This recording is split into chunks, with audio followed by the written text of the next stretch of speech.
শ্রমিকদের মজুরির কথা বলি, আমরা শ্রমিকদের মর্যাদার কথাটা একেবারেই বেমালুম ভুলে যাই। আমাদের বাংলা ভাষায় সম্বোধন করার ক্ষেত্রে তুমি, আপনি, তুই নানা ধরনের বিভাজন আছে। আমরা জানি তুই এর ব্যবহার দুই ক্ষেত্রে হয়, মর্যাদা অর্থে আর তুচ্ছার্থে।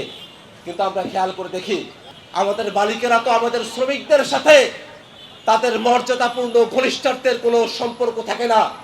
তারা তো ঘনিষ্ঠ সম্পর্ক নিয়ে তাদের সঙ্গে সম্পর্কটা মেনটেন করে না।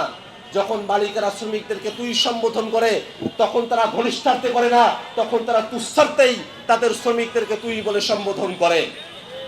এই জায়গাটাকে আমরা বলতে চাই, একজন শ্রমিকের সাথে আপনি যদি সত্যিকার অর্থে ঘনিষ্ঠ হয়ে তুই সম্বোধন করতেন, আমাদের শ্রমিকেরা খুশি হতো।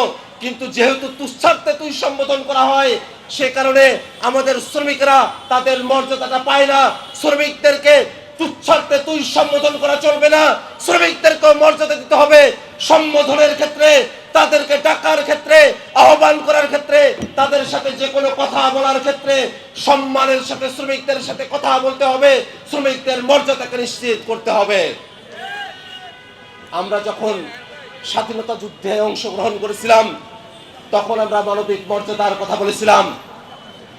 এই যে শ্রমিক ভাইরা আমরা এখানে বসে আছি, আমাদের চা শ্রমিকদের দিকে তাকান, তারা কত অবর্ণনীয় কষ্টের মধ্য দিয়ে তাদেরকে জীবনযাপন করতে হয়। আমরা যদি আরো গভীরে তাকানোর চেষ্টা করি, যারা জুতা সেলাইয়ের কাজ করেন, অর্থাৎ যাদেরকে আমরা মুসি হিসেবে চিনি, যারা পয়ঃনিষ্কাশনের কাজ করেন, যাদেরকে আমরা মেথর হিসেবে চিনি, এই মুসি এবং মেথরদের জীবন কত দুর্বিষহ।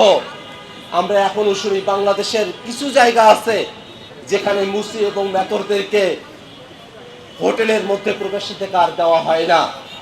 যে প্লেটে সাধারণরা খান সেই প্লেটে মুসি এবং মেথর যারা আছেন, যারা আমাদের শ্রমিক, তাদেরকে ওই প্লেটে খাবার খেতে দেওয়া হয় না। তাদেরকে একটা পলিথিনে অথবা কলা পাতায় করে তাদেরকে খাবার পরিবেশন করা হয়। এই যে মর্যাদাগত বিভাজন, সেই বিভাজন বাংলাদেশে আমরা আর দেখতে চাই না।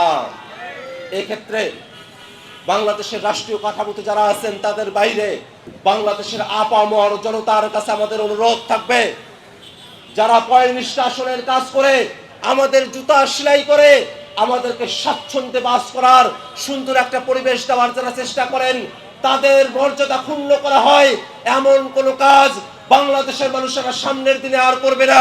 এই অনুরোধটা আমরা তাদের কাছে রাখতে চাই। এবং সে কারণেই বাংলাদেশের কাঠামোগত পরিবর্তন প্রয়োজন। বাংলাদেশের প্রশাসনিক কাঠামো, আইনগত কাঠামো, সাংবিধানিক কাঠামো, প্রত্যেকটা জায়গায় যে বৈষম্য তৈরিকরণ করে রাখা হয়েছে, যে ফ্যাসিবাদের উপাদানগুলো রয়েছে, সেগুলোকে যদি আমরা নির্মূল করতে পারি, আস্তে আস্তে সমাজের সর্বত্র এই বৈষম্য বিরোধিতা ছড়িয়ে পড়বে, বাংলাদেশের মানুষেরা সচেতন হয়ে পড়বে এবং 24-এর অভ্যুত্থানে যেমন করে বৈষম্য বিরোধিতার আমরা কথা বলেছিলাম, সে আওয়াজকে জারি রাখা সম্ভব হবে। এই কারণে আমরা বলতে চাই, আজকে মে দিবসের অঙ্গীকার হবে শ্রমিকদের মর্যাদা ফিরিয়ে দেওয়ার অঙ্গীকার। আজকের মে দিবসের অঙ্গীকার হবে শ্রমিকদেরকে ন্যায্য মজুরি দেওয়ার অঙ্গীকার। আজকে শ্রমিকদের জন্য আমরা ন্যায্য অংশীদারিত্ব হিস্সার কথা এই মে দিবসের আলোচনা থেকে আমরা ব্যক্ত করতে চাই। আমাদের সংসদে এটাই সত্য, অধিকাংশই মালিক পক্ষ। আমরা চাই আপনারা যারা মালিকেরা আছেন, আপনারাই সব থেকে ভালো জানেন শ্রমিকেরা কোন জায়গায় কষ্টে আছে, এটা আপনাদের অজানা নয়। অতএব আপনারা মালিক পক্ষ, শ্রমিকের স্বার্থের কথা আসলে উটপাখির মতো করে মাথাটা বালুর মধ্যে গেড়ে দিয়ে আপনারা শ্রমিকের অধিকারের কথাটুকু আপনারা ভুলে যাবেন, শুধু নিজের হৃষ্টপৃষ্ট দেহটাকে বাইরে প্রদর্শন করবেন। সে অবস্থা থেকে বেরোয় আসুন। শ্রমিকেরা যদি ভালো থাকে, বাংলাদেশের শিল্প কলকারখানাগুলো তরতর করে এগিয়ে যাবে, বাংলাদেশ এগিয়ে যাবে। মালিকের স্বার্থ রক্ষা হবে, শ্রমিকের স্বার্থ রক্ষা হবে, এমন ধরনের পরিবেশ বাংলাদেশে তৈরি করা হবে। এই আহ্বান রেখে জাতীয় শ্রমিক শক্তিকে সে আহ্বানের সাথে সামনে পথ চলার অঙ্গীকার ব্যক্ত করে জাতীয় নাগরিক পার্টি এনসিপি আমরা শ্রমিক জনতা বাংলাদেশ সকলে মিলে সামনের দিনে আমরা এগিয়ে যাব সেই আশাবাদ ব্যক্ত করে আজকের মতো করে আমি আমার বক্তব্য এখানে শেষ করছি। ইনকিলাব জিন্দাবাদ।